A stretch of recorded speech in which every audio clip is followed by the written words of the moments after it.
आज हम तीनों इक्वेशंस ऑफ मोशन को ग्राफिकल मेथड से डिराइव करेंगे। तो सबसे पहले देख लेते हैं कि इक्वेशंस ऑफ मोशन क्या होती हैं।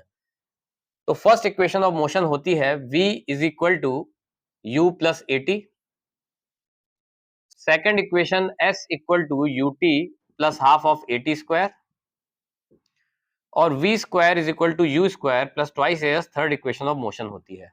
यहाँ पर जो टर्म्स हमने लिखे हैं, इन टर्म्स को हम लोग डिफाइन कर लेते हैं। तो u जो है वो इनिशियल वेलोसिटी है,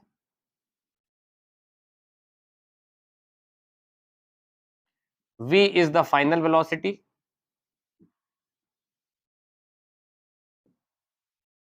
a एक्सेलरेशन है,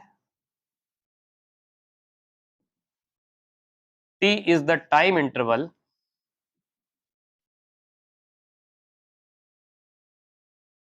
and s is the displacement. तो जो ये फिजिकल क्वांटिटीज हैं, इनके बीच का जो रिलेशनशिप है, उसको जो इक्वेशंस डिफाइन करती हैं, उसको हम इक्वेशंस ऑफ मोशन कहते हैं। इन इक्वेशंस के एप्लीकेबल होने के लिए दो कंडीशंस फुलफिल होनी चाहिए। तो वो कंडीशंस क्या क्या हैं वो पहले देख लेते हैं। फर्स्ट कंडीशन है कि एक्सेलरेशन कांस्टेंट होना चाहिए। Acceleration should be constant. अगर एक्सेलरेशन कांस्टेंट नहीं है यानी वेरिएबल है, तो उस केस में ये इक्वेशंस ऑफ मोशन एप्लीकेबल नहीं होंगी। और दूसरी कंडीशन ये है कि लीनियर मोशन होना चाहिए। लीनियर मोशन का मतलब straight line motion. Straight line motion positive axis के अलोंग भी हो सकता है और नेगेटिव एक्सिस के अलोंग भी हो सकता है। दोनों ही केसेस में इक्वेशन ऑफ मोशन एप्लीकेबल होंगी। लेकिन अगर मोशन लीनियर नहीं है, तो उस केस में ये तीनों इक्वेशंस ऑफ मोशन हम अप्लाई नहीं कर सकते हैं। तो तीनों इक्वेशंस को एक एक करके डिराइव करते हैं। तो इसके लिए सबसे पहले फर्स्ट इक्वेशन ऑफ मोशन को हम लोग देख लेते हैं।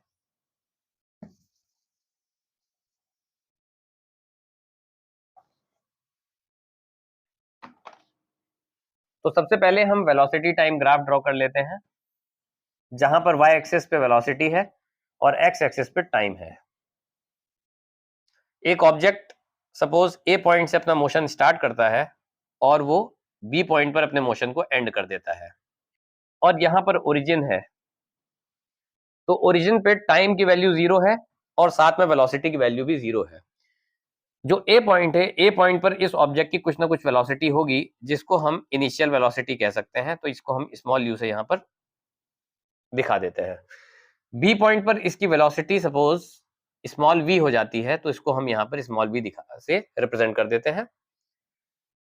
ए पॉइंट पर टाइम की वैल्यू यहां से हम देख सकते हैं कि 0 है, और बी पॉइंट पर जो टाइम की वैल्यू है वो सपोज स्मॉल टी है।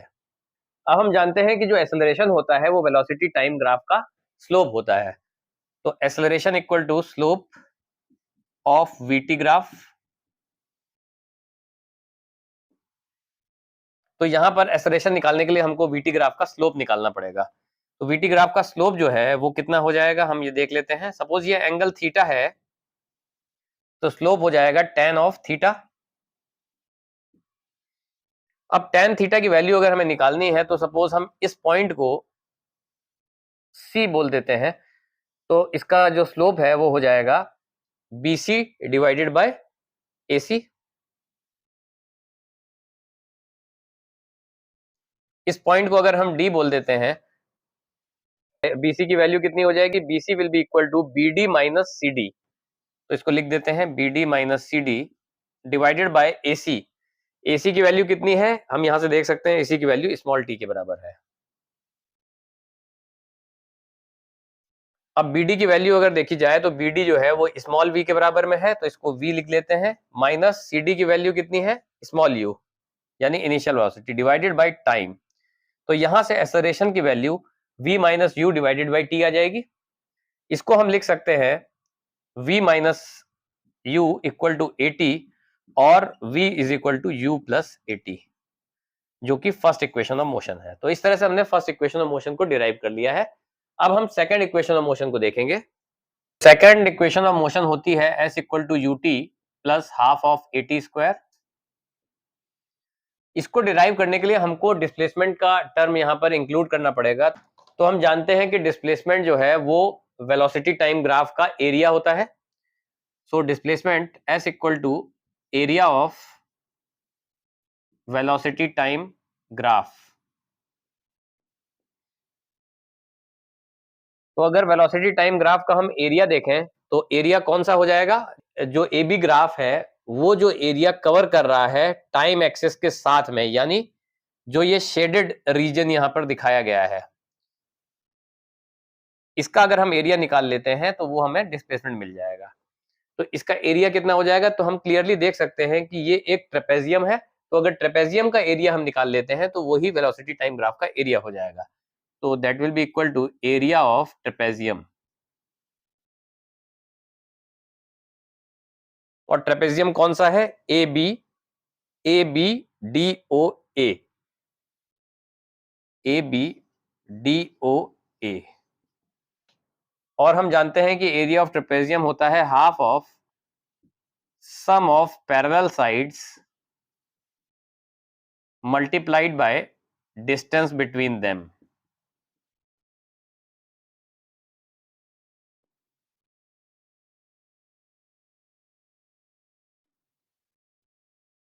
तो half of sum of parallel sides, इसकी जो पैरेलल साइड्स है वो कौन कौन सी हैं, ओ ए और बी डी, तो इनका सम, तो half of o a plus b D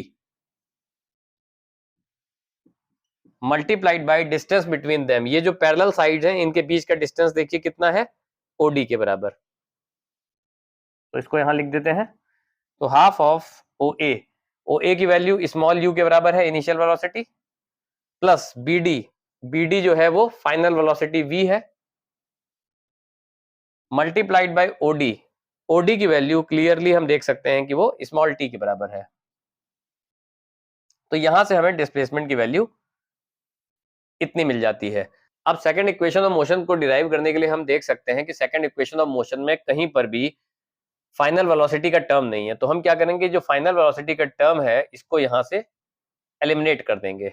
इसको एलिमिनेट करने के लिए हम लोग फर्स्ट इक्वेशन ऑफ मोशन का यूज कर सकते हैं, क्योंकि यहाँ पे फाइनल वेलोसिटी का टर्म हमें दिया हुआ है। तो सब्स्टिट्यूटिंग द वैल्यू ऑफ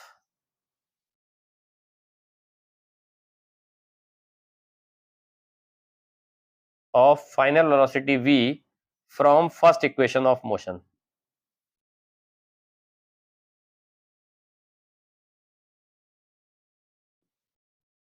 तो यहां से फाइनल वेलोसिटी की value u plus a T यहाँ पे दी हुई है। इसको अगर हम यहाँ पे रख देते हैं तो s की वैल्यू देखिए कितनी आ जाती है, s will be equal to half of u plus, इसको हम u प्लस ए टी लिख दे रहे हैं, u plus a t multiplied by t. तो यहां से s equal to half of twice of u plus a t multiplied by t हो जाता है। इसको हम s equal to half of 2ut plus a t square लिख सकते हैं। यहां से s की वैल्यू हो जाएगी 2ut डिवाइडेड बाई 2, इस 2 से 2 कैंसिल हो जाएगा तो ut आ जाएगा plus half of a t square,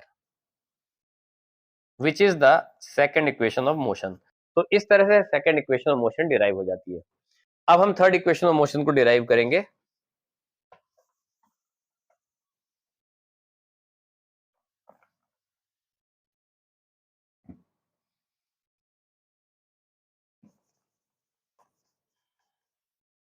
तो थर्ड इक्वेशन ऑफ मोशन होती है v square is equal to u square plus twice S.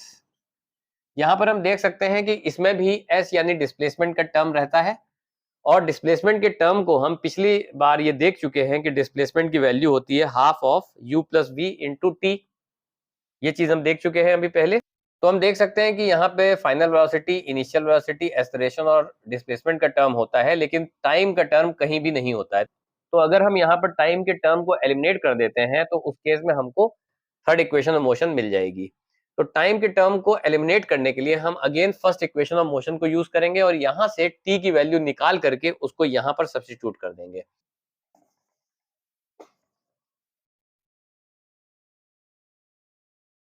तो from the first equation of motion